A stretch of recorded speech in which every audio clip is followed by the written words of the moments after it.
Hey, everybody. Welcome back to Good Shepherd Lutheran Church's YouTube page. This is Pastor Jamie. It's good to be back after I took a little time to go to the Smoky Mountains and relax for a little bit, and that was incredible. I'm thankful for the church for giving me that time off as well to be able to do a little relaxing fly fishing and laying around in a hammock. So I wasn't very productive while I was gone, but it was very relaxing. Again, this week I'll be using the text for Wednesday, August 12th from the weekly devotion. And that text comes to us from the Gospel of Matthew, the 8th chapter, verses 23 to 27. And when Jesus got out of the boat, his disciples followed him. A windstorm arose of the sea, so great that the boat was being swamped by the waves. But he was asleep. And they went and woke him up, saying, "Lord, save us, we are perishing." And he said to them, "Why are you afraid, you of little faith?" Then he got up and rebuked the winds and the sea, and there was a dead calm. They were amazed, saying, "What sort of man is this, that even the winds and the sea obey him?" Here ends our reading. Have you ever noticed that the stories of God's great acts of mercy in the Bible often involve God's people being in a boat and caught in the storm at the sea? I mean, there's a good reason for this, because there is nothing more out of human control than being, in a storm at sea. And likewise, there's nothing more helpless than being in a boat that's being tossed around and waves and the storm. It's a vivid picture of being completely subjected to grave circumstances and that utterly outside of our control. And so it's a perfect illustration of being suddenly caught up at the mercy of trying or difficult or even dangerous circumstances in our lives. Circumstances which we are helpless to do anything but cry out to God. And this is nothing new to the New Testament either. I mean, we have examples of storms and boats all over the place. For example, we read about God brought on a sudden windstorm down on a boat in which Jonah was being taken away when he was trying to run from Nineveh. And the tough and experienced soldiers who were with him in the storm all of a sudden became very human, and they began to cry out to their gods. And eventually, the word of Jonah, they threw him overboard, and all of a sudden the storm suddenly stopped. And we're told that they feared the Lord exceedingly and offered a sacrifice to the Lord and took vows. And another time, we read a passage in Romans where Roman soldiers and sailors were transporting Paul to Rome, and they were caught in a giant storm at the sea. They wouldn't listen to Paul's warnings about not venturing out, but by the time the storm had its way with them, even the Roman centurions were taking orders from the Apostle Paul.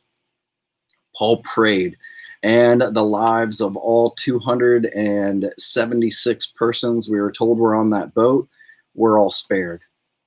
God had everyone's attention in that storm at sea. And then we come to today's passage, which is one of the most famous of the sea stories, so to speak, in the storms. As the usual events are there, the sudden and unexpected storm comes. The boat is helplessly being washed around and being tossed, and the passengers are terrified and are fearing for their lives. But this time, Jesus is with his disciples. He was present there in the boat, and his presence made all the difference. Because this story teaches us that he is the Lord of the storm. And he shows us how that we can trust him to see us through the storms of life that we may encounter. Excuse me. See, the thing about the story is people hear the story, imagine Jesus either defined by stained glass windows or an illustration in Sunday school class. The scene happens exactly as Matthew describes it. Jesus is roused from his sleep, probably a little upset and irritated at the disciples. He yells at the wind and stops it in its tracks. Jesus, the miracle worker, can stop the storm in a single shout. because Jesus is divine. Other people just don't buy it. They want to emphasize in Jesus' humanity, and human beings live at the mercy of nature. What we do what we can, but ultimately at the end of the day, we just have to ride those storms out. They see the story as a metaphor for life, and for faith. The faith that they see that Jesus is more sustaining power than the fickle faith of the disciples. Jesus is a man like us. The story has power, but it loses some of its magic. And then I suppose there's lots of people who either reject the story on that hand, or they think it's suitable for children, and that's about it. But regardless of how you see the story, storms in your life will come. Sometimes it's rain showers, and sometimes it's an all-out hurricane. And there's no escaping from getting wet from time to time in our lives. At some point, though, you're going to realize that your boat is very small and the sea is very big, and the winds are much more powerful than you alone. And when that time comes, I want you to know that Jesus is right there in the boat with you. No matter how you see the story now, I trust that it will take on a whole new meaning for you then. Because the storms that are in our lives, Jesus is there to walk us through it. And sometimes, as other stories that we've heard in Sunday school and stuff, sometimes he'll even carry us in the direction that we need to go if we're not willing to walk it ourselves. But that is what we give thanks for today.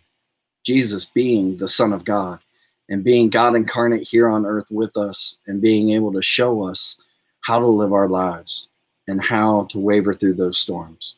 And that is what we give thanks for today. That is what I have for you, everybody. Again, it was great being with you. I look forward to seeing you next week. And until then, take care of yourselves and each other.